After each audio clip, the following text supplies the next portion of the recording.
Welcome back to another airplane comparison on My Time to Fly. In my last video, I pitted the Mooney M20J against an equally priced Piper Arrow. Both were in the $125,000 range. The Mooney was the clear winner in that comparison, but spiked some further conversation. You see, I received many recommendations for my next video. The one that stood out to me was a newer Mooney versus the biggest name in high-performance airplanes, the Beechcraft Bonanza. After you watch the video, be sure to drop a comment down below telling everybody which of these two you'd rather spend $200,000 on. Today, we're going to call out the biggest differences between these two specific airplanes, currently on the used airplane market. With such a diverse lineup of models, it was a challenge to pick the right Bonanza. So at the end of the day, I used price as the determining factor. Here we have a 1970 Beechcraft V35B Bonanza. This is the first year of the V35B, which is powered by a 285-horse Continental IO520B. November 3526 Alpha has a total time of 4,825 hours with 1,310 hours on its engine since factory new. Up against the Bonanza is a 1991 Mooney M20M Bravo. The Bravo was first certified in 1989 and is powered by a turbocharged Lycoming TIO 540 cubic inch engine, which makes 270 horsepower. The powertrain on November 222 Mike appears to be all original, as its components have 1,250 hours, as does the airframe. So, let's break this comparison down into 4 key attributes of any airplane: paint and interior, avionics, engine and propeller, and overall performance. The final category will cover any specific highlights or concerns regarding these two models. We'll call it the X Factor. So how about we jump right into it? Just like the powertrain, the paint and interior on this Mooney are original. Having been built in the 90s, it's still somewhat modern, but has begun to show some wear. It can be difficult to rate the condition from photos alone, but if I had to put a number on it, I would say they are both 7 out of 10. Neither the paint nor interior are in any significant need for replacement, but an upgraded interior would be on my list of to-dos. The Beechcraft ad calls out the quality of the interior and exterior as 7 out of 10. Overall, I like the interior of the Beechcraft better than the Mooney, as it's equipped with leather upholstery. The one downfall I see in the Beechcraft is the lack of shoulder belts. I believe this is a fairly simple upgrade and should be a priority. One other interesting gem found in the Beechcraft interior is a 5th seat located in the baggage area. From my quick reading, there was an option available in the V35 series. For the right buyer, this could be a game changer. Although not super modern, the avionics package on the Mooney is solid. Central to the panel is the WAAS-enabled Garmin 530 GPS. Combined with the KFC 150 autopilot, flying cross-country and IFR approaches should be quite simple. Beyond these key components, the rest of the panel is good, but could use some updating. I'd look to quickly add a JPI engine monitor, as the lack of updated engine gauges seems to be the biggest gap I see here. I'd also upgrade the transponder to a digital ADS-B capable unit, as it's not clear if this Mooney has been made compliant yet. And I'd probably get rid of the ADF. The Bonanza panel is much the same, in good shape and capable, but could use some upgrades. While it is equipped with an IFR GPS, it's the non-WAAS KLN94. I have this GPS in my personal airplane and like it, but without WAAS, you lose some key IFR functionality. Having the Century 3 autopilot is nice, but without a GPS with vertical guidance, you'll only be able to fly fully coupled approaches if you're on an ILS. The Bonanza is also ADS-B compliant via a tail beacon, which works well in my experience. Without a doubt, my first upgrade on the Bonanza would be a Garmin GTN 650 or 750. As I mentioned above, the Bonanza is powered by a 285 horse Continental IO520B with just over 1,300 hours on it since new. Per the Continental website, the engine has a recommended TBO of 1,700 hours. This Bonanza has a few additional features that might help you stretch out that $40,000 expense. It's equipped with GAMI injectors and an Electronics International engine monitor. These components combined could give you a shot at flying lean of peak. Mike Bush will tell you flying lean of peak is not only efficient, it can also prolong the life of your engine.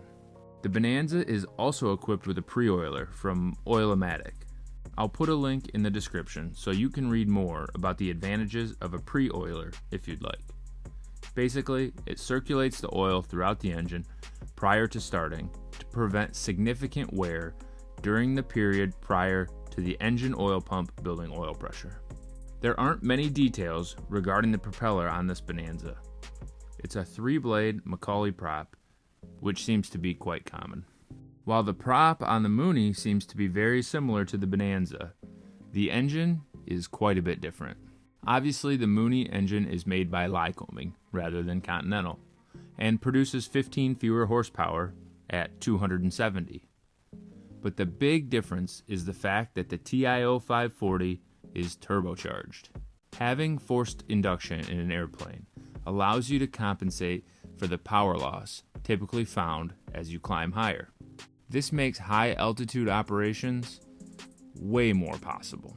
As great as this sounds, there can be downsides, including higher maintenance costs and higher fuel consumption at lower altitudes. It's likely the turbo will have to be removed prior to the engine being overhauled for service.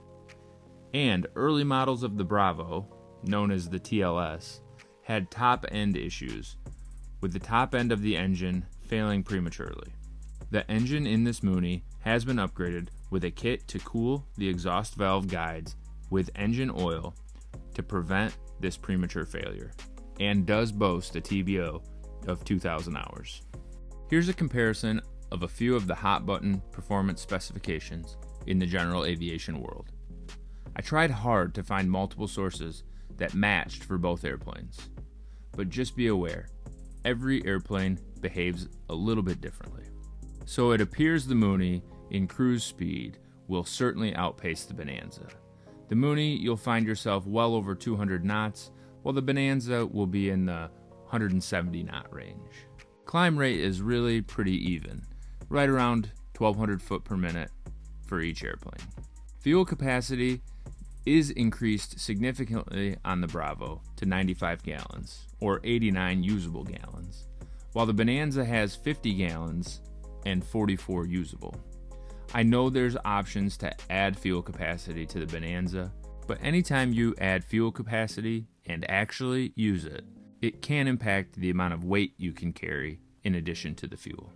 The max range is where you'll find a big difference. With only 44 usable gallons of fuel, the Bonanza's range is a little short, and the max range on the Mooney is stretched out to about 1,000 miles, given the large 89 gallons of usable fuel. Useful load is an interesting spot. The Mooney claims 1,100 pounds. Of course, with so much fuel, you can really quickly reduce the amount of people and baggage you can haul. Where the Bonanza has a great usable load at 1,276 pounds. Again, that's partially in lieu of larger fuel tanks. And at cruise, both of these airplanes will consume some significant fuel. I tried to do the math on a 75% cruise. The Mooney will be somewhere between 17 and 20 gallons an hour, and the Bonanza slightly less, between 15 and 17 gallons per hour. So let's talk about some X factors of these airplanes. First, the tail.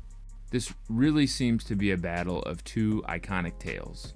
The V-tail on the Bonanza had a bad rap at times, but has proven to be very capable and recognizable in general aviation. The aerodynamic advantage of moving from 3 control surfaces on a traditional tail to 2 rudder vaders was a game changer when Beechcraft first introduced the V-tail into production. Of course, the Mooney tail is equally beloved, although not commonly by the same group as the Bonanza. I fly a C-model Mooney and find it a great joy to fly. The biggest real difference in the Mooney is how the trim system functions. Elevator trim is actually managed by pivoting the entire tail section up and down rather than a trim tab found on a traditional empennage. With the purchase of any aircraft, I strongly recommend a thorough pre-buy inspection with a third-party mechanic. That is, someone who has not worked on the plane before. It's worth mentioning that the Mooney had an annual completed in January of 2022, meaning you won't need one for almost another full year. The Beechcraft will be due for an annual inspection in April of 2022. If you are confident this is the right airplane for you, I think it would be a good idea to complete the annual inspection during the pre-buy. It might even save you a few dollars. Parts is a place that I think the Bonanza comes out ahead. With Mooney manufacturing seemingly unstable, there could be a little risk regarding parts availability for the Mooney. However, there are aftermarket options typically available, most notably from the manufacturer Lazar. It could be a struggle. However, it seems parts will likely be available for the Bonanza, especially as Beechcraft and Textron seem to be thriving and the Bonanza is still in production in some form. Finally is community. There are very strong communities surrounding both of these incredible airplanes. Having a great community will make the ownership experience infinitely more enjoyable.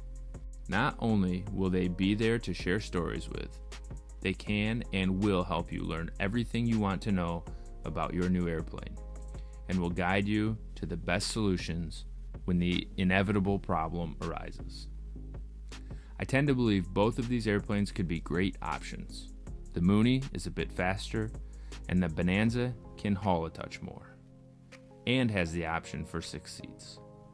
Don't forget to tell me which airplane you would rather put in your hangar. Thanks again for watching My Time to Fly. I'll see you all real soon.